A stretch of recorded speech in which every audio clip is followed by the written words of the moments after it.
Medchal police station పరిధిలో CM పేరు మంత్రుల పేర్లు చెప్పి డబ్బులు వసూలు చేస్తున్న వ్యక్తిని అరెస్ట్ చేసి రిమాండ్ కు తరలించారు. మేడ్చల్ పోలీస్ స్టేషన్ లో మీడియా సమావేశంలో పేట్ బషీరాబాద్ ఏసీపీ శంకర్ రెడ్డి వివరాలు వెల్లడించారు. మెదక్ జిల్లా శివంపేటకు చెందిన సంతోష్ గుప్తా మేడ్చల్ పోలీస్ స్టేషన్ పరిధిలో మునీరాబాద్ లో ఆర్ఆర్ రియల్ ఎస్టేట్ సంస్థ వ్యాపారికి ఫోన్ చేసి నేను సీఎం మనిషిని అంటూ మాట్లాడి మీ భూమిలో ఈ ప్రాబ్లం ఉంది, మీ సమస్యను నేను పరిష్కరిస్తా, నాకు 5 విల్లాలు అమ్మి నగదు నాకు ఇస్తే మంచిది, వచ్చి కలవకుంటే మీ పని చేస్తా అంటూ సంతోష్ గుప్తా బెదిరించడంతో సైబరాబాద్ పోలీసులను ఆశ్రయించారు. దీంతో అతనిపై నిఘా పెట్టి అదుపులోకి తీసుకుని అతన్ని అరెస్ట్ చేసిన మేడ్చల్ పోలీసులు మీడియా ముందు ప్రవేశపెట్టారు. మెదక్ జిల్లా శివంపేటకు చెందిన సంతోష్ గుప్తా ఎన్నో ప్రాంతాలలో నేను సీఎం రేవంత్ రెడ్డి పిఏని, పీసీసీ సభ్యుడిని అంటూ చెలామణి అవుతూ వ్యాపారస్తులను బెదిరిస్తూ డబ్బులు వసూలు చేస్తున్నాడని బాధితుడు ఫిర్యాదు మేరకు అదుపులోకి తీసుకుని రిమాండ్ కు తరలించినట్లు ఏసీపీ తెలిపారు.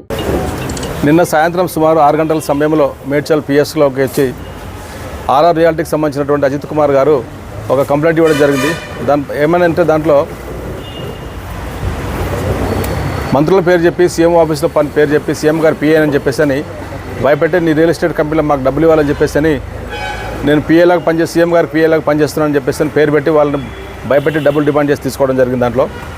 దానిపైన నిన్న కేసు రిజిస్టర్ అయింది. కేసు అయిన తర్వాత రాత్రి సుమారు 11 గంటల సమయంలో నేరస్తుని కోసం వెరిఫై చేసి దాని యొక్క వాళ్ళకి ఇంటి దగ్గర నుంచి దాన్ని పట్టుకొని రాత్రి అరెస్ట్ చేయడం జరిగింది. ఈరోజు కోర్టులో ప్రొడ్యూస్ చేస్తున్నాము. తన పేరు ఉప్పల సంతోష్ కుమార్, నేటివ్ ఆఫ్ శివంపేట. ప్రస్తుతం ఆయన మన దగ్గరనే పేట్ బస్ ఆఫ్ పిఎస్ పరిధిలో అతను నివసిస్తున్నాడు. గత 13 సంవత్సరాల నుంచి అక్కడనే ఉంటున్నాడు ఆయన. అతను వాళ్ళ కోర్టులో ప్రొడ్యూస్ చేస్తున్నాం అరెస్ట్ చేసి. ప్రస్తుతానికైతే ఆరో రియాలిటీ కంపెనీ ఒకటే ఉన్నది. చాలామంది కొందరు ఫోన్లు చేస్తున్నారు. వాళ్ళ యొక్క కంటెంట్ని బట్టి ఫర్దర్ కేసులు రిజిస్టర్ చేసి యాక్షన్ తీసుకుంటాం. ప్రస్తుతానికైతే ఇతనిపైన ఒక కేసే ఉంది. గతంలో ఓరల్ కంప్లైంట్స్ ఉన్నాయి కానీ పేపర్ మీద మాత్రం ఎవరు ఇవ్వలేదు. దాంట్లో అతనిపైన ఒకవేళ ఎవరు ఇచ్చినట్టయితే మాత్రం తప్పకుండా కేసు రిజిస్టర్ చేసి యాక్షన్ తీసుకుంటాము. 5 విల్లాలు అమ్మి ఆ కాస్ట్ నాకు ఇవ్వాలని చెప్పేసి డిమాండ్ చేయడం జరిగింది. 5 విల్లాలు అమ్మి ఆ విల్లాల కాస్ట్ ఎంత ఉంటుందో నాకు ఇవ్వాలని చెప్పేసి ఆయన వాళ్ళు డిమాండ్ చేయడం జరిగింది. నేను సీఎం గారు పిఏ అని చెప్తున్నాడు ఆయన. సీఎం గారు పిఏ అని చెప్పుకోవడము, లేకపోతే ఆఫీసర్స్ దగ్గర ఫోటోలు దిగి ఆ ఫోటోలు తీపించుకోవడం, క్లోజ్ అని చెప్పడము, గౌరవ మంత్రుల దగ్గర వాళ్ళ దగ్గర ఫోటోలు దిగి ఫోటోలు చూపించడం, నాకు వాళ్ళు క్లోజ్ వీళ్ళు క్లోజ్ అని చెప్పేసి ఆ ఫోటోలు చూపించేసి భయపెట్టి డబ్బులు వాళ్ళు అడగడం జరిగింది. అది ఎగ్జాక్ట్ తెలియదు. ఒక బాధిత వచ్చిన తర్వాత వాళ్ళు ఎవరైనా వచ్చినట్టయితే ఖచ్చితంగా వాళ్ళ మీద వాటిపైన వాళ్ళకున్నటువంటి బాధ ఏముందో దానిపైన ఎంత ఫీజిబిలిటీ ఉంటే అంతవరకు వాళ్ళు యాక్షన్ కంప్లైంట్ తీసుకొని కేసు రిజిస్టర్ చేస్తాము. అతనిపైన ఫర్దర్ యాక్షన్ తీసుకుంటాము. ఇతనొక్కడే ఉన్నాడు. సంతోష్ కుమార్ ఒకడే. ప్రస్తుతానికైతే ఏమి లేవు.